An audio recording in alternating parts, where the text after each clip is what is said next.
परिचय? मेरा परिचय मुंतज़िर अहमद रजा। प्रथम जब झारखंड में पंचायती राज का चुनाव हुआ उस वक्त मैं और मांझी प्रखंड में उप प्रमुख बना और समाज की सेवा से जब से हूँ संभाला है, जुड़ा हुआ हूँ। किस पद के लिए आज नामांकन किए हैं? जिला परिषद उपाध्यक्ष बनने का मेरा ध्येय है और इसलिए जिला परिषद पूर्वी सदस्य के लिए नामांकन भरा हूँ। किस निर्वाचन क्षेत्र से? और मांझी पूर्वी। अगर आप जीतेंगे तो आपकी प्राथमिकताएं क्या होंगी? समाज में जो दूरी बढ़ रहा है अमीरी और गरीबी का, उसको पाटना है। गरीबों को ऊपर ले जाना है।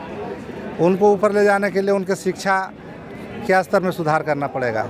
ये एक दिन का तो कोई काम नहीं है कि हम किसी को अमीर कर दें और ऊपर आ जाए, मगर उनकी बुनियादी जो ज़रूरत है, बच्चों को शिक्षा का स्तर उनका सुधारा जाए, स्वास्थ्य सुविधा के लिए काम किया जाए और जो सरकारी योजनाएं हैं जो आपसी बंदर बांट और मिली भगत के चलते आम गरीब जनता तक नहीं पहुंच पाती है, उनको उन तक पहुंचाई जाए। सरकार की जो लोक कल्याणकारी योजनाएं हैं उसका पारदर्शी तरीके से कार्यान्वयन आम जनों के बीच कैसे हो, इसके लिए क्या कुछ करेंगे अगर आप जीत जाते हैं तो? इसके लिए आपका जो सदन है, जिला परिषद का सदन है, पंचायत समिति का सदन है और ग्राम सभा का सदन है, इन सदनों में संबंधित पदाधिकारी बैठें और ग्रामीण जनों के साथ ओपन डिस्कशन इस पर हो कि कौन कौन सी जन कल्याणकारी योजनाएं हैं, जनता के लिए हैं और उसका कार्यान्वयन कैसे किया जाए, लाभुक का चयन कैसे किया जाए, लाभुकों तक ज़रूरतमंदों तक कैसे पहुंचाई जाए लाभ। इसके लिए ओपन डिस्कशन करना होगा। जब तक आप ओपन डिस्कशन नहीं करेंगे, बिचौलिया और पदाधिकारी मिलकर के खाते रहेंगे।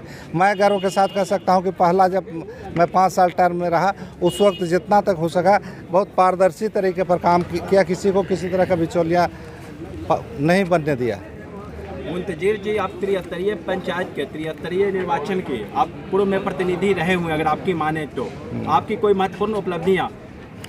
महत्वपूर्ण उपलब्धि मैं अपने आप में और मेरे क्षेत्र के लोग भी इस बात को जानते हैं कि वित्तीय पावर जो पंचायत समिति का सदन होता है उसमें नहीं उतना है, वित्तीय पावर नहीं दी गई है। वो जिला परिषद से ही वित्त जो है निर्गत होता है, मगर जो प्रशासनिक मामला था देख रेख का, वो प्रशासन को 29 विभाग है, 29 विभाग को पूरी तरह माने खड़ा रखा जाता था कि जनता के लिए वो कार्य करे और भ्रष्टाचार मुक्त काम हो।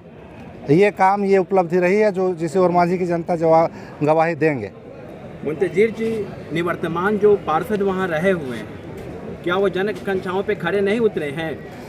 मैं समझता हूँ कि जन आकांक्षा की तो बात छोड़ें, जनता की आकांक्षा जो होती है कभी कभी उम्मीद से बढ़कर हो जाती है, मगर जो इनके सामर्थ्य था उतना भी वो ये काम नहीं कर पाई। शायद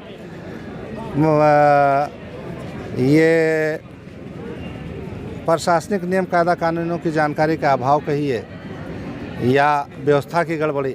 तो व्यवस्था में अगर गड़बड़ी है तो उसके लिए तो लड़ना पड़ेगा। परिचय अपना फिर से। मुंतज़िर जी, आपके यहाँ चुनाव तीसरा चरण में है 24 मई को। आप अपने निर्वाचन क्षेत्र के मतदाताओं से क्या अपील करना चाहेंगे?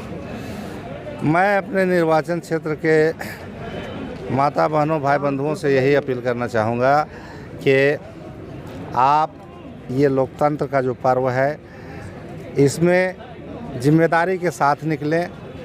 हड़िया, दारू, मांस, मछली या कुछ पैसे के चक्कर में अपने वोट को नहीं बेचें, किसी के बहकावे में वोट नहीं करें। आप खुद मंथन कर लें एक बार कि आपका विकास कौन कर सकता है, आपकी लड़ाई कौन लड़ सकता है, आप उसको वोटिंग करें।